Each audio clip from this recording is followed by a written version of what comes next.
Bendiciones hermanos, bienvenidos a un vídeo más, a esta lista titulada Profecías y nuestra historia, en este caso un vídeo corto sobre una parte de nuestra historia.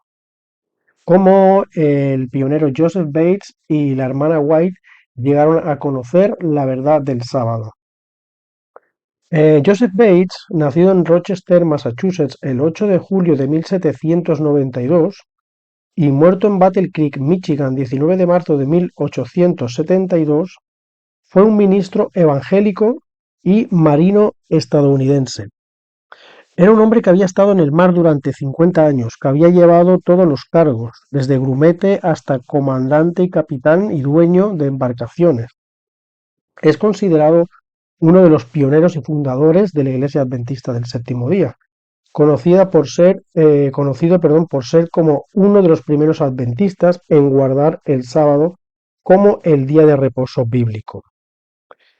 Bates regresó a la vida civil en 1828 con una pequeña fortuna recaudada en todo su trayecto laboral, en este caso como marinero, y llegó a estar involucrado en la causa abolicionista y fue conocido como un hombre intrépido y de convicción. Bates estaba trabajando en adquirir una propiedad para una escuela industrial cuando aceptó los puntos de vista y el mensaje de William Miller, ¿verdad? En el movimiento millerita, que predeció al movimiento adventista, el conocido movimiento del primer ángel, ¿verdad? En relación con la pronta venida de Cristo. En un año más o menos, el jubilado capitán llegó a ser un respetado evangelista y dirigente espiritual entre los adventistas. Él presidió una de las primeras asociaciones de los adventistas. Y él, en el año 1845, como vamos a ver, aceptó el mensaje de la verdad del sábado y lo llevó a la hermana White, la señorita en esa época, la señorita Ellen Gould Harmon. Se casó en 1846 con el pastor James White, es donde adquirió ese apellido, ¿verdad? Y se conoce como Ellen Gould White. Así que vamos a ver en este estudio, este pequeño vídeo, cómo fue aceptado este mensaje, como digo, por estos dos pioneros. Los textos que voy a estar recitando son lectura del libro El Gran Movimiento Adventista, del pionero Loughborough, y también extractos del tomo 1 de Testimonios Selectos de la hermana White. Así que vamos allá con este estudio, como digo, y os dejo con este pequeño vídeo. Maranata, hermanos.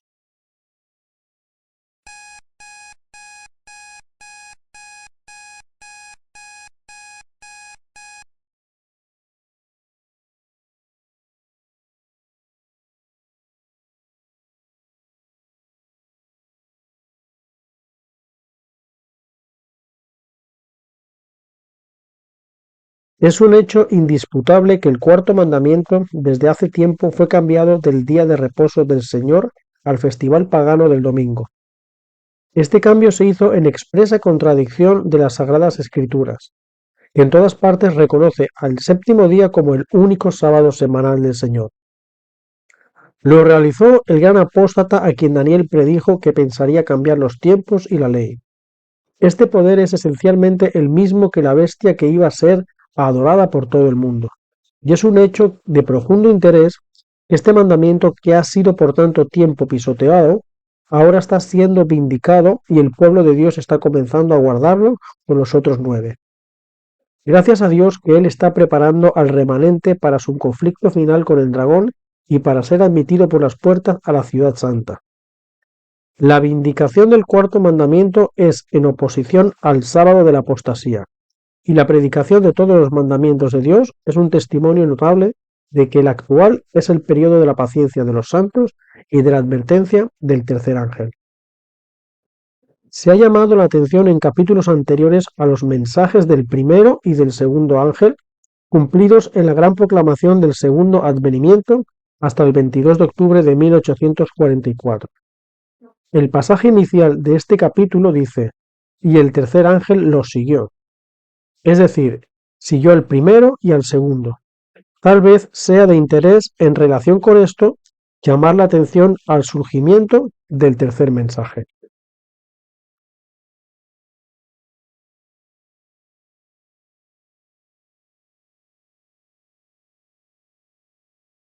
Durante el clamor de medianoche, en 1844, el Señor comenzó a dirigir las mentes de su pueblo a la observancia del día de reposo en el séptimo día. Esta doctrina entre los adventistas surgió de este modo.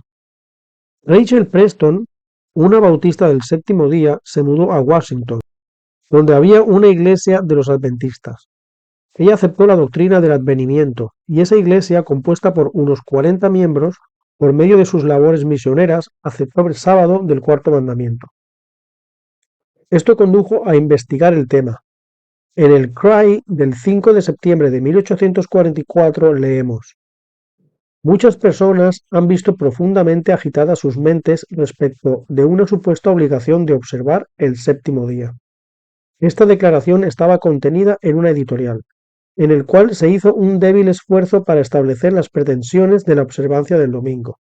El tema siguió en el número del 12 de septiembre, donde encontramos la siguiente declaración importante que condujo a un estudio serio y detallado de muchos. El séptimo día es el único designado por la ley. La semana pasada nos encontramos llevados a esta conclusión. No hay una porción específica de tiempo que las leyes requieren que se separen como tiempo santo. Si esta conclusión es incorrecta, entonces pensamos que el séptimo día es el único día para el cual hay alguna ley.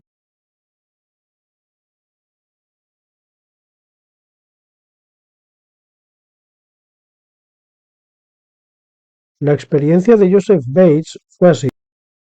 Oyendo que el grupo de Washington estaba guardando el sábado, decidió visitar esa iglesia y ver qué significaba aquello. Así lo hizo y al estudiar el tema con ellos vio que estaban en lo correcto, y de inmediato aceptó la luz sobre el tema del sábado. Al volver a Nueva Bedford, Massachusetts, se encontró sobre el puente entre Nueva Bedford y Fairhaven a un hermano destacado que lo interpeló. Capitán Bates, ¿qué noticias hay? El pastor Bates replicó: las noticias son que el séptimo día es el día de reposo del Señor nuestro Dios. Bien, dijo el hombre, iré a casa y leeré mi Biblia y veré acerca de esto. Así lo hizo y cuando se encontraron la siguiente vez, este hermano había aceptado la verdad del sábado y la estaba obedeciendo. El pastor Bates de inmediato comenzó a predicar esta verdad, de estado en estado. Pronto vio que un libro o siquiera un folleto sobre el tema del sábado sería una gran ayuda para él en su obra, y su alma fue impulsada por el Espíritu de Dios a escribir y publicar algo sobre este tema.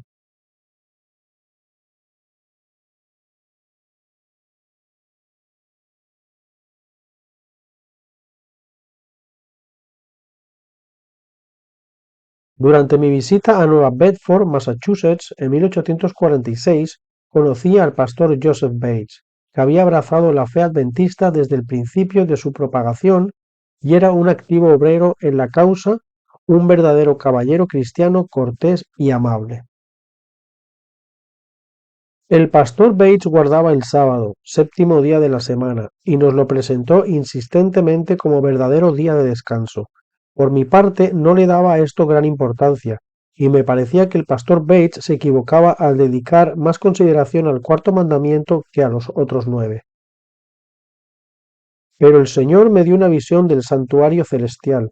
El templo de Dios estaba abierto en el cielo, y se me mostró el arca de Dios cubierta con el propósito.